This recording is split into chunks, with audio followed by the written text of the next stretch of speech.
अस्सलाम वालेकुम स्टूडेंट्स। जी स्टूडेंट्स, आज हम करेंगे नाइन्थ जो फ़िज़िक्स हैं उसके important short questions and numericals. और ये वीडियो 4 चैप्टर्स पर मुश्तमिल होगी। 4 चैप्टर्स में मैंने काम किया और इसमें से जो इम्पॉर्टेंट शॉर्ट बन सकते हैं और जो इम्पॉर्टेंट न्यूमेरिकल आ सकते हैं वो जो हैं वो पॉइंट आउट किए। अब ये हर चैप्टर में से कोई तकरीबन 15 से कम ही डेफिनेशंस बन रही हैं जो आपने शॉर्ट्स के तौर पे तैयार करनी है।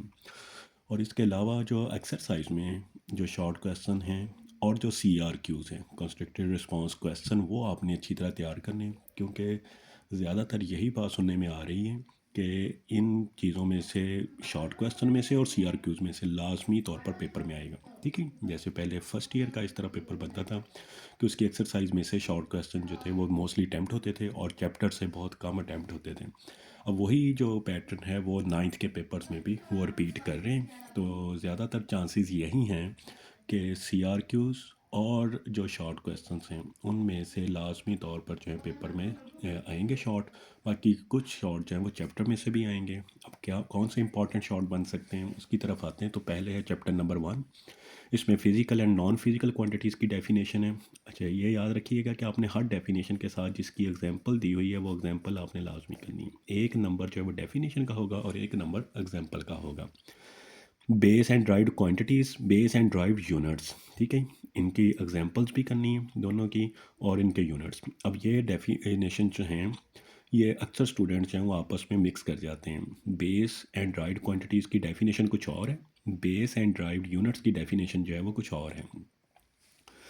प्री फिक्स की डेफिनेशन करनी है और प्लस इसका टेबल साइड पर जो है वो 15 वैल्यूज़ दी हुई हैं प्लस की और माइनस की, टोटल 15 वैल्यूज़ का एक टेबल दिया है। ये टेबल आपने अच्छी तरह करना है, क्योंकि अक्सर शॉर्ट क्वेश्चन रिपीट हुआ है कि वो टेबल में से कोई 2 वैल्यूज़ जो है वो पूछ लेता है कि इनकी जो है वैल्यू क्या है। MCQs में भी आ जाता है और शॉर्ट में भी। ठीक है, फॉर एग्जांपल वो पूछ लेगा right the value of femto and auto, ठीक है, या right the value of kilo and mega. इस तरह कोई भी 2 वैल्यूज़ का वो पूछ सकता है। साइंटिफिक नोटेशन की डेफिनेशन और बाज़ का इसकी जो एग्जांपल्स दी हुई हैं वही शॉर्ट में पूछ लेता है कि फ़लाँ रकम को आपने साइंटिफिक नोटेशन में लिखना है। तो उसके लिए आपको प्री फिक्सेस का पता होना चाहिए, फिर ही वो आप साइंटिफिक नोटेशन को जो है वो सॉल्व कर सकेंगे। लीस्ट काउंट की डेफिनेशन, ठीक है, ये आपने बहुत अच्छी तरह करनी है, ये इंपॉर्टेंट है। लीस्ट काउंट की डेफिनेशन अक्सर जो है वो पेपर्स में आई हुई है कि किसी भी जो डिवाइस है उसका लीस्ट काउंट क्या होता है। वर्नियर कैलिपर की डेफिनेशन आ सकती हैं। वैसे तो ये लॉन्ग क्वेश्चन है लेकिन डेफिनेशन के तौर पर आ सकते हैं। और इसका लीस्ट काउंट कैसे निकाला जाता है और कितना होता है ये शॉर्ट में पूछ सकते हैं। इसी तरह ज़ीरो एरर्स हैं वर्नियर कैलिपर और सिक्रू गेज की, ठीक है। पिच ऑफ सिक्रू गेज एक एग्जाम डेफिनेशन दी हुई है। सिक्रू गेज वाले जो टॉपिक है उसमें एक पिच ऑफ सिक्रू गेज की डेफिनेशन है, ये आपने अच्छी तरह तैयार करनी है। सिग्निफिकेंट फिगर्स, ये भी लॉन्ग क्वेश्चन है लेकिन बाज़ औक़ात सिर्फ शॉर्ट में इसकी डेफिनेशन पूछ ली जाती है तो वैसे ये लॉन्ग क्वेश्चन लेकिन शॉर्ट में इसकी डेफिनेशन पूछ सकते हैं। अच्छा, ये थी चैप्टर्स के अंदर, ठीक है, 10 हैं और बाकी कोई पार्ट्स वगैरह मिला के इनकी 12 या 14 डेफिनेशन बनती हैं ये सारी। अब एक्सरसाइज वाले जो कंप्लीट शॉर्ट हैं, ठीक है, CRQs भी 3-3 4-4 हैं, क्योंकि स्मार्ट सिलेबस में काफ़ी सारे जो शॉर्ट क्वेश्चंस हैं वो निकाल दिए गए हैं। तो इसलिए ये जो भी बाकी शॉर्ट क्वेश्चन वो अपने अच्छी तरह करने हैं। मैंने उनकी स्टेटमेंट देखी, शॉर्ट स्टेटमेंट वाले हैं, इसलिए वो सारे इंपॉर्टेंट हैं। न्यूमेरिकल्स जो हैं काफ़ी सारे तो इसमें से भी निकाल दिए गए हैं, लेकिन जो बाकी हैं उनमें से जो मोस्ट इंपॉर्टेंट है 1.1 है और 1.10 है, ठीक है। एक तो दोनों कैलकुलेशन बेस्ड हैं और एक दोनों की स्टेटमेंट इंतहाई शॉर्ट है। तो ये ज़्यादा इंपॉर्टेंट शॉर्ट न्यूमेरिकल्स जो हैं वो ये दोनों हैं 1.1 एंड 1.10। जी स्टूडेंट्स, ये था चैप्टर नंबर 1 के बारे में। अब आ जाएं आप चैप्टर नंबर 2 के ऊपर आ जाएं, ठीक है। 2 में काफ़ी सारी डेफिनेशन है। काइनेमेटिक्स है, डायनामिक्स है, स्केलर एंड वेक्टर है। जो स्केलर और वेक्टर की जो एग्जांपल्स हैं ये अच्छी तरह करनी है, ठीक है। एग्जांपल्स इसकी बहुत इंपॉर्टेंट है क्योंकि ये शॉर्ट में भी वो पूछ सकते हैं कि कौन कौन, आप हमें बताएं कि कौन सी कोई 3 पूछ सकते हैं स्केलर कौन से और 3 वेक्टर, या 2 स्केलर 2 वेक्टर, इस तरह पूछे जा सकते हैं। इसलिए आपको पता होना चाहिए कि कौन सी स्केलर्स हैं और कौन सी वेक्टर। रिजल्टेंट वेक्टर की डेफिनेशन है हेड टू टेल रूल, ये बहुत इंपॉर्टेंट है। ठीक है। हेड टू टेल रूल में अक्सर तलबा सिर्फ यही लिख लेते हैं क्या method to add vector is called head to tail rule. ऐसे नहीं लिखना। जब आ जाए कि what is head to tail rule, तो आपने पूरा हेड टू टेल रूल जो आपकी बुक पे पैराग्राफ दिया गया है येलो कलर में, वो पूरा पैराग्राफ आपने उसमें लिखना है। ठीक है। हेड टू टेल रूल का मेथड आपने लिखना है कि हेड टू टेल रूल से एडिशन किस तरह की जाती है, वो सारा मेथड लिखना है, सिर्फ इसकी डेफिनेशन नहीं लिखनी होती। जी। नेक्स्ट है कि डिस्प्लेसमेंट की डेफिनेशन है। अच्छा जी, अब ये जो डेफिनेशन है, डिस्प्लेसमेंट है, वेलोसिटी है या एक्सेलरेशन है, इसमें भी बच्चे सिर्फ डिफ़ाइन लिख देते हैं। जब ये डेफिनेशन आएगी तो आपने उसमें उस चीज़ का फार्मूला भी लिखना है, यूनिट भी लिखना है और उसकी डिफ़ाइन भी करनी है, और प्लस ये भी बताना है कि वो स्केलर है या वेक्टर है। ठीक है। स्केलर या वेक्टर के बारे में भी बताना है। ये चार चीज़ें आप लाजमी उसमें करेंगे। डिस्प्लेसमेंट की डेफिनेशन आएगी तो उसमें आपने उसकी डेफिनेशन, उसका फार्मूला, डिनोट किससे करते हैं, यूनिट और स्केलर या वेक्टर के बारे में। इसी तरह स्पीड है, उसका फार्मूला, डेफिनेशन, यूनिट और स्केलर और वेक्टर के बारे में। इसके अलावा इसकी दो डेफिनेशन और भी हैं, इंस्टेंटेनियस स्पीड क्या होती है और एवरेज स्पीड क्या होती है। इसी तरह वेलोसिटी के बारे में भी सेम यही तरीक़ेकार है, और इसमें यूनिफॉर्म और नॉन यूनिफॉर्म वेलोसिटी है। फिर है एक्सेलरेशन। एक्सेलरेशन में भी आपने यही काम करना है, उसकी डेफिनेशन, उसका फार्मूला और उसका यूनिट लिखना है, फिर बताना है कि ये एक वेक्टर क्वांटिटी है। अच्छा, एक्सेलरेशन की जहाँ पर बुक में डेफिनेशन दी हुई है उसके नीचे 2-3 लाइंस हैं, वो आपने अच्छी तरह, वो भी डेफिनेशन ही हैं और बड़ी इंपॉर्टेंट है, बहुत इंपॉर्टेंट डेफिनेशन है। कौन कौन सी आ जाती है उसमें, पॉजिटिव एक्सेलरेशन है, नेगेटिव एक्सेलरेशन है। ठीक है। ये उसके नीचे ही है कि अगर वेलोसिटी बढ़ रही है तो वो पॉजिटिव एक्सेलरेशन कहलाएगा, वेलोसिटी कम हो रही है तो वो नेगेटिव एक्सेलरेशन कहलाएगा। नेगेटिव एक्सेलरेशन को रिटार्डेशन या डिसेलरेशन, ये इस तरह किसी भी फॉर्म में ये डेफिनेशन आ सकती है। नेगेटिव एक्सेलरेशन भी पूछ सकता है, रिटार्डेशन का भी वो कह सकता है, डिसेलरेशन, तीनों का एक ही मतलब होता है। ठीक है। और फिर uniform and non uniform acceleration, ये भी डेफिनेशन आपने करनी है। ग्राफ की डेफिनेशन पहले आई हुई है पेपर्स में। ठीक है। जो पिछला कोर्स था उसमें ग्राफ की डेफिनेशन थी, वहाँ पर अक्सर आती थी। ओरिजिन क्या क्या होता है, ग्राफ क्या होता है। फिर आ जाती है इक्वेशंस ऑफ मोशन। अब इसमें प्रूफ तो नहीं है, 3 इक्वेशंस हैं, तीनों आपको पता होनी चाहिए। ठीक है। V f is equal to v i plus a t, इसी तरह s is equal to v i t plus half a t square, और 2as is equal to v f square minus v i square. अब इनका proof तो नहीं है, लेकिन ये तीनों इक्वेशंस ऑफ मोशन जो है वो आपसे पूछी जा सकती हैं, तो आपने ये इक्वेशन ऑफ मोशन अच्छी तरह से याद करनी है। फ्री फॉल एक्सेलरेशन है। ठीक है। ग्रेविटेशनल एक्सेलरेशन की डेफिनेशन आ जाती है, उसकी वैल्यू जो है वो 9.8 है। इजीली हम अपनी आसानी के लिए हम जो है वो 10 ले लेते हैं, मीटर सेकंड माइनस 2, तो इनकी वैल्यूज़ अच्छी तरह याद करनी है। फिर आ जाए एक्सरसाइज पर। शॉर्ट और सी आर क्यू सारे ही आपने करने हैं, ये सारे बड़े इंपॉर्टेंट हैं, शॉर्ट भी और सी आर। इसमें से तो आपने कोई चांस नहीं लेना, ये सारे ही आपने तैयार करने हैं। अब न्यूमेरिकल्स 6-7 न्यूमेरिकल्स हैं इसमें, लेकिन उसमें जो इम्पोर्टेंट है वो 2.2 है, 2.3 है, 2.4, ये मोस्ट इम्पॉर्टेंट है। बोर्ड एग्ज़ाम में भी इंशाल्लाह इन्हीं 3 न्यूमेरिकल्स में से हमें आ जाएगा न्यूमेरिकल, और 2.7 भी हैं। 4 न्यूमेरिकल्स ज़्यादा अहम हैं, उनमें से भी ज़्यादा अहम ये तीनों न्यूमेरिकल्स हैं। तो जी, ये था चैप्टर नंबर 2। अब आ जाएँ चैप्टर नंबर 3 पर।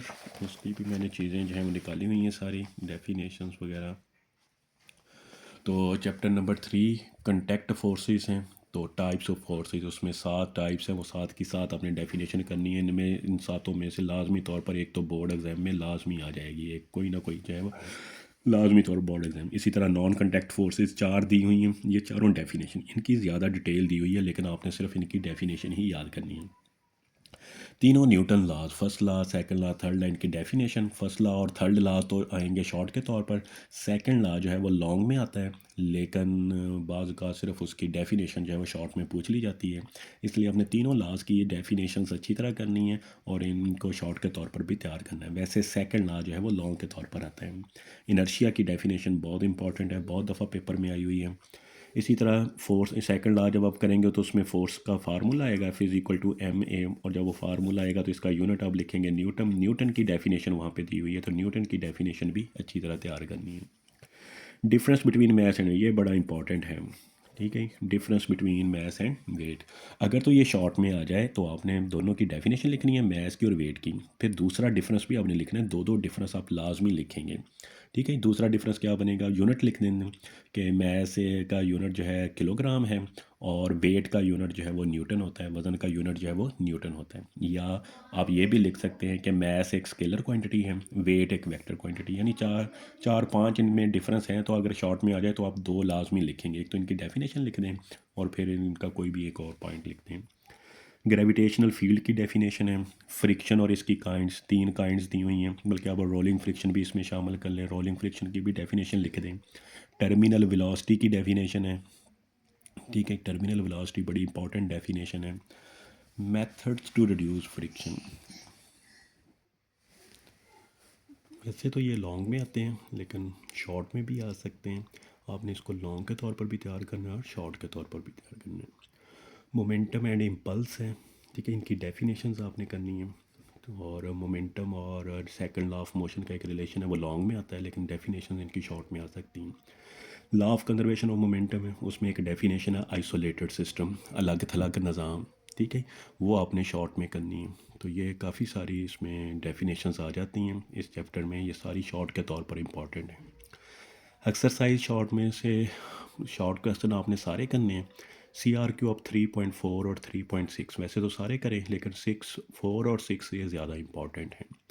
इसी तरह न्यूमेरिकल्स आपने जो ज़्यादा इंपॉर्टेंट है वो 3.2, 3.3 और 3.4 हैं। इसमें भी ज़्यादातर इंपॉर्टेंट 3.3 और 3.4 ज़्यादा इंपॉर्टेंट है, लेकिन आपने तैयार सारे करने हैं, लेकिन मोस्ट इंपॉर्टेंट जो हैं वो 3.3 और 3.4 हैं। 3.2 भी आ सकते हैं ये, क्योंकि शॉर्ट स्टेटमेंट वाले हैं। ये था चैप्टर नंबर 3। अब आ जाए चैप्टर नंबर 4 पर। चैप्टर नंबर 4 में है like and unlike parallel forces हैं, इनकी डेफिनेशन है। रिजिड बॉडी की डेफिनेशन है, एक्सिस ऑफ रोटेशन है, ठीक है, मूवमेंट आर्म की डेफिनेशन है, कपल की डेफिनेशन है, इक्विलिब्रियम एंड इट्स टाइप्स, दो टाइप्स हैं, ठीक है, इनकी डेफिनेशन है। इक्विलिब्रियम की डेफिनेशन करें उनकी टाइप्स की। कंडीशन ऑफ इक्विलिब्रियम है, दो कंडीशंस हैं। अब ये जो कंडीशंस हैं ये लॉन्ग के तौर पर भी आती हैं और प्लस शॉर्ट के तौर पर भी आती हैं, ठीक है, दो कंडीशंस हैं। और फिर है स्टेट्स ऑफ इक्विलिब्रियम। अब इस चीज़ों पर गौर रखनी है आपने। अगर टाइप्स ऑफ इक्विलिब्रियम पूछी जाए तो वो दो टाइप्स हैं, स्टैटिक और डायनामिक।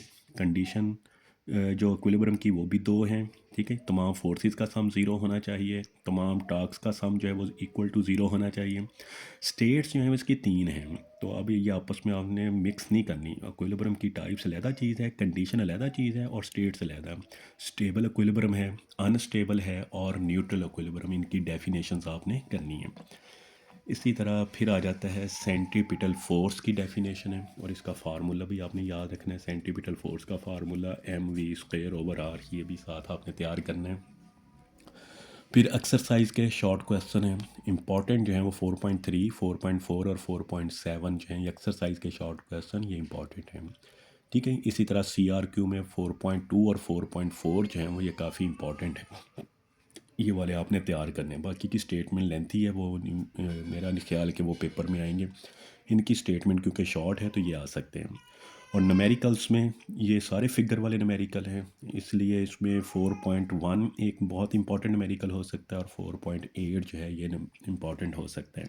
बाकी क्योंकि ज़्यादातर न्यूमेरिकल्स फिगर्स वाले हैं, शक्ल वाले हैं, तो वो उनके आने के चांसेस बहुत कम होते हैं। ये दो ही न्यूमेरिकल्स हैं जो इसमें ज़्यादा इंपॉर्टेंट हैं।